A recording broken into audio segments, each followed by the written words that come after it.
This video is literally a journal. Like someone talking about what they did today, but from the approach of someone that likes to be journalistic. Like in the sense that I investigate things for the sake of turning writing about my experience into something informative for every pony.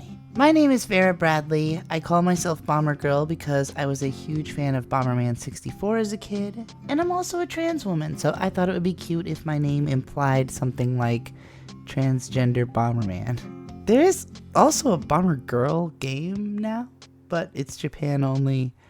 I don't actually know anything about it. Last night, I purchased because it's the most happening, cozy game of the moment. I played it for a few hours. I didn't have an especially interesting time. I ran up against the wall of my own social awkwardness first, and then against the wall of everyone else's secondly. In the couple of servers I joined, mostly because they had names which referenced being trans, almost everyone there was just silently fishing until someone would come out and basically just cry in horny desperation for a while. I don't want to dismiss the possibility that I could have had fun and made friends in this game based on my very limited first experience, because I see a ton of potential here, but I also don't know how to approach it yet in a way that would be socially gratifying for me personally. Since I have been very excited about launching and producing videos for this new channel, all that I've really got on my mind is analytical thoughts about cozy games, and a desire to share the videos that I've made recently about the games that I've played, which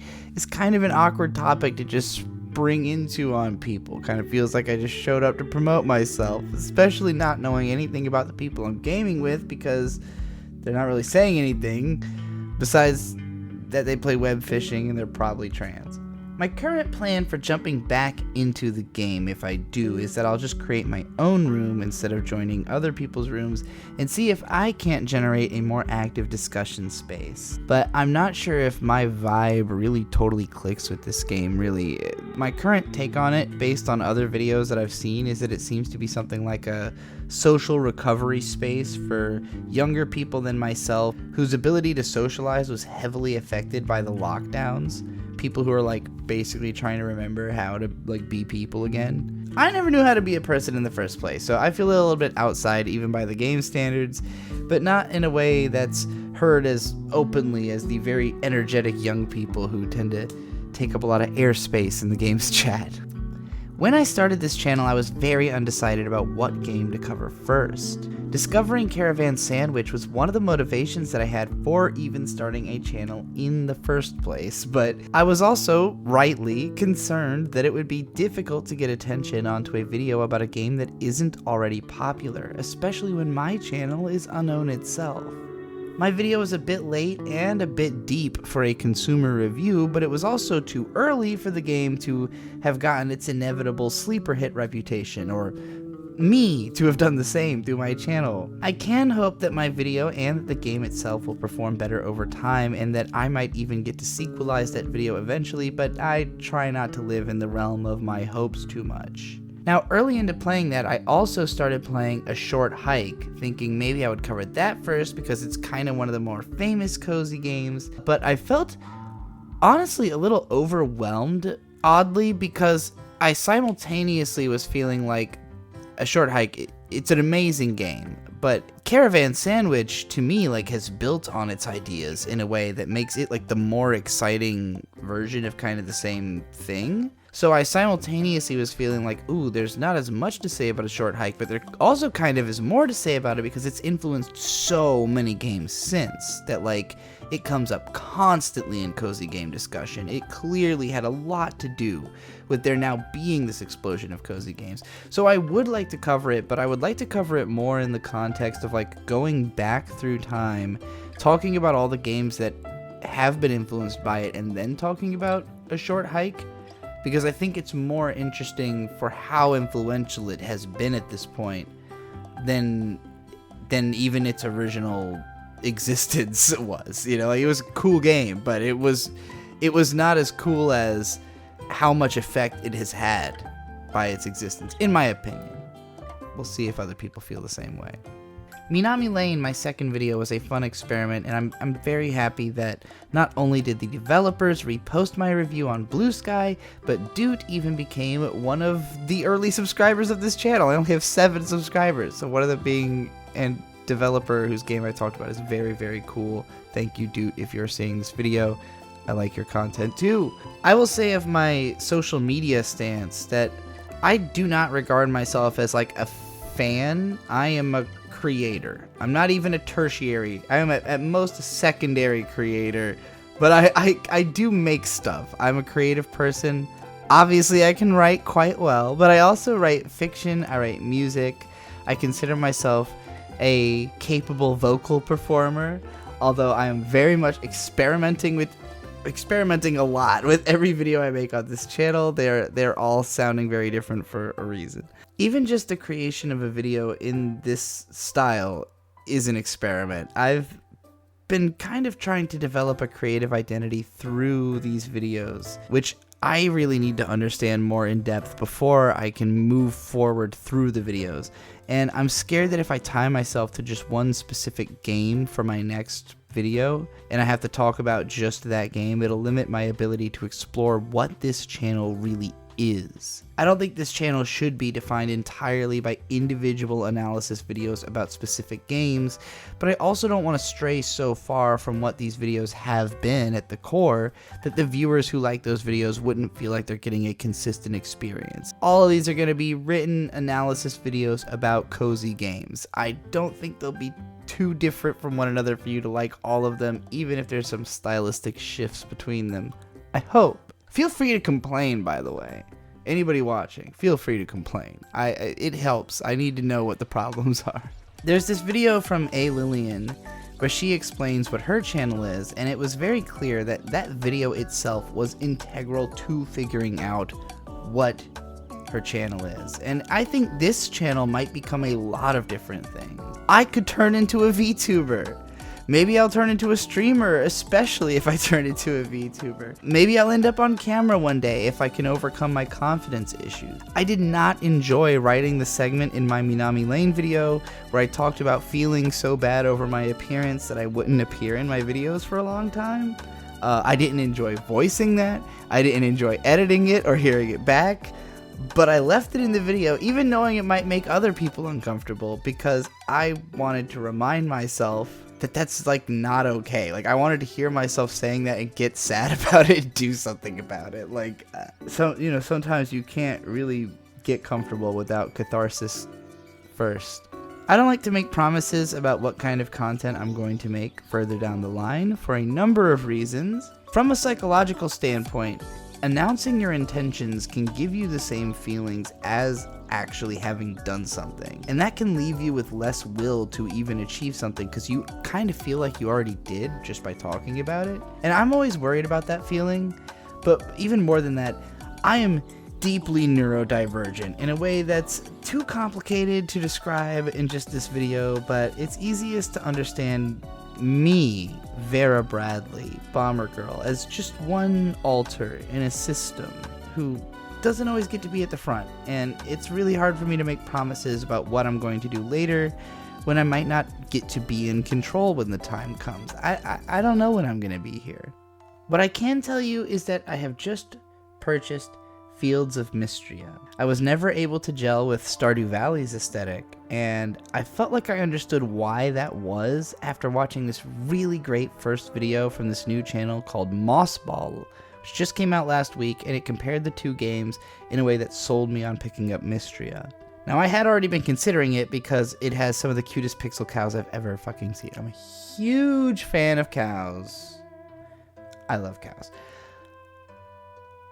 But I also haven't really gotten into a farming sim before, so I wasn't sure this game was going to be for me until I had some reassurances about the quality of the writing, and that video gave me that. The 90s anime aesthetic and the purple heavy color palette also speak to me quite a bit, so I'm excited about it, but considering that the game is quite long, even as an early access game, there's a chance that I won't be able to talk about it for quite a while if I think I need to see a lot of it before I can really comment on it.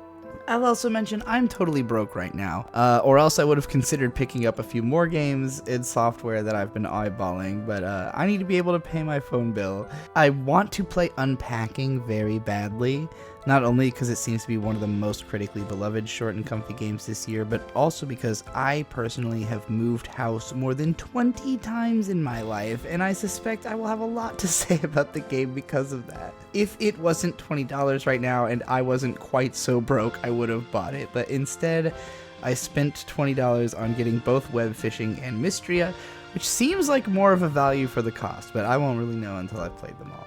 Now, since I created my Blue Sky and my YouTube channel, I have been following tons of independent game developers, and it's gotten me really wanting to try my own hand at it, especially with all the advice videos I've been watching that are like, just go for it, do whatever you can. I used the original RPG Maker way back when I was a tween, and I'm confident I could do something cool with it because it's, you know, RPGs are pretty writing focused and I'm a good writer, but I can't afford $80 for the latest version of the thing just yet, and I know these things go on sale all the time, so I'm just going to hold back for now and try to get like a good concept together before I can actually buy the thing.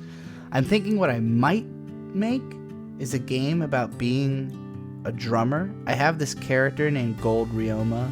He's a drummer and a vocalist, a very angry young gay man who wants to basically take the world by storm with his band. And I think it would be cool to make a video game about him, especially if I could make it somehow like an RPG but playable with a drum peripheral, like the Rock Band drums. Like if you could somehow fight using the playing rhythms, I think that'd be really fun. I don't know how possible it is. I know nothing about programming. It's probably too ambitious, but I'll find out. Right now, my living situation is kind of depressing. I don't want to get into it. I don't want to make you sad about it. I live with family. It's kind of rough, but I don't have any friends that are outside of my situation. I've got my husband, and he's great. He lives with me as well. But outside, we're kind of new to the area, and neither one of us really has friends. He's got work buddies. I don't. So I'm really hoping that through this whole project I can make some friends. I've been gender transitioning for a few years. I'm taking it very slowly. I'm not a very image focused person in the first place, so it's hard for me to do something that feels like it's so about changing your image, but it's pretty difficult for me to communicate with people who like don't recognize me as a woman or don't understand like what a trans person is. So that's why like this channel is I try to make it very foreboding to someone who's not queer, which obviously that limits my audience, but like, you know, I want it to be limited. I'm not trying to get everybody. I really just want gay comfy gamers, and that's about it. I'm not in such a bad spot in my life that I feel like I need to like put together like a GoFundMe or anything like that. I you know, I'm able-bodied. I have things I could sell. I'm not destitute. I live at home. You know, I live with my parents.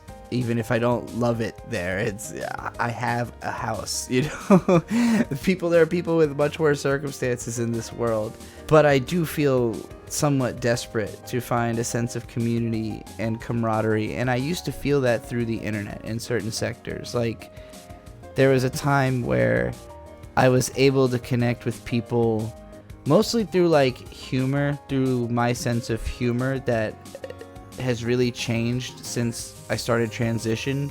Certain things I used to think were funny, I don't think are funny anymore. I feel like I've changed too much to really connect with a lot of the people I used to talk to, and they've all kind of moved in different directions.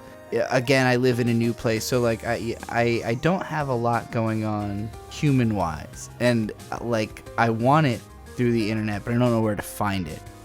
And I'm hoping this channel can be an expression of like what what I want to talk about, you know, like what kind of conversation I'm trying to have. In web fishing, people were like a little too horny, and I'm like, I'm not on the internet for the sex. I'm on here for something a little more human. Not that sex isn't human, but it can feel very alienating, especially as a thing to talk about like through a computer monitor. Anyway, if I can make some money through this whole venture, maybe pull myself out of debt, maybe afford some cute clothes, that would also be great. But since I can't predict the future of this channel, I'll tell you a little bit about the past. What got me into doing games criticism is a channel called Errant Signal from someone named Chris Franklin, who has always been incredibly thoughtful, very inclusive, very informative, interesting. He's never let his taste in like twitchy lunkhead shooter games infect his personality. He's a deeply caring games writer. I've admired him for a long time, and my videos are probably stylistically closer to his than anything else I can think of. Though I do get a lot more personal. Tamahiro is another longtime favorite of mine. She specializes in Pokemon, which was tremendous to my childhood. And through her channel, I can vicariously pretend that I never abandoned Pokemon. And she also has a lot of videos. Her older videos were a lot of them about games for girls, which I, as a kid, grew up ignoring, not only because I was supposedly a boy, but I also heard usually those games were bad, but I usually found their aesthetics horribly attracting, so her videos gave me like a chance to experience them even if it was shitty. I caught myself copying her speaking cadence a bunch in my Minami Lane video, although not as often, as I found myself also copying the cadence of the channel Modern Girls. It's funny, I haven't copied it at all in this video. I'm doing something so different here, but for whatever reason, the voice I was doing in that video, I kept slipping into the Modern Girls speaking cadence, which is a channel more broadly focused on just all feminine targeted media. It's got all kinds of analytical lenses. It's just a great show. I'll probably mention a lot more YouTube channels in my videos always, because I truthfully spend more time watching YouTube videos than anything else. I am like the biggest YouTube fangirl, way beyond video games, music, anime, anything else I like. YouTube comes first, but making YouTube videos about YouTube is a little too meta, so maybe one day. And on that note also, because I watch so much of it and I have a lot of thoughts about it, and I'm obviously a very analytical thinker, I do hope people will come to me for advice. It's hard to do on the internet. It's hard to come to people for advice. You never know who you're going to be like bothering by doing that. I love doing it. For a long time, I hated it. I was like scared I would affect other people's stuff too much, but I kind of crossed like a confidence threshold at some point where like, I feel like if you're not confident enough about your writing that you're just gonna publish it exactly as it is. Like, if you feel like there is a question, I can answer that question. Like, I think I can be there in that way. I know most people, they only look at the numbers. I don't have the numbers, but if you're using that space that's between your ears, you might notice I write pretty goodly. You know, maybe I could help someone like you to figure out how write more goodly go like too. If you understand, I promise I can help. I literally have one skill. If you can forgive a schizophrenic, dead-addled, detoxing transgender stranger begging for your love, attention, and money, then hopefully we can be good friends for the rest of our probably shorter than hoped lives in this post-cyberpunk world of spiritual overgrowth. Or you can ignore me. I'm used to that too. If you like what you see here, I really hope that you care about someone else enough to share it with them. Tell me everything about you in the comments below, and catch the text version of this video in the description just in case you missed that tag on screen at the start of the video about it. Because you can also support my channel through my Substack, get your name read in all the videos, and right now I'm still shouting out Cozy Design Studios for these comments that are so encouraging I couldn't possibly give up. If you're coming to this video years after publication, check in with Cozy Design Studios. Make sure he's still kicking out great content about cozy games, and please tell me what games you want to hear me talk about in the comments. Please, I'm practically incapable of doing anything unless somebody implores and insists upon it ad nauseum. You are fighting more shields of dissociation than you can possibly imagine, but you just gotta keep pushing. I'm in there somewhere. That's enough being cozy and kind of unnerving for now. I'm a college dropout, but I study psychology and sociology from a casual armchair perspective, and so I talk about a lot of heavy subjects in my videos, which makes me feel comfortable because I feel like I'm understanding something important, but I know it can send some people kind of spiraling inwards, and I'm sorry if that happens, but I hope you come out with a treasure at the bottom of the spiral. And if you're hurting, Ask whatever you need emotionally. If it's not money, I can probably help. Okay, that's enough. Talk to me, Vera Bradley, Bombergirl. Leave a comment, like, comment, subscribe, share. This isn't just about me. Share everything you like, please. Just share the things you like. Please share the things you like. Please don't be ashamed about them. Please don't ask yourself, is this right for my audience? If you like it, other people should like it. If other people grief you about the things you like, you really should consider cutting them out of your life. Okay, that's enough. Thanks for listening.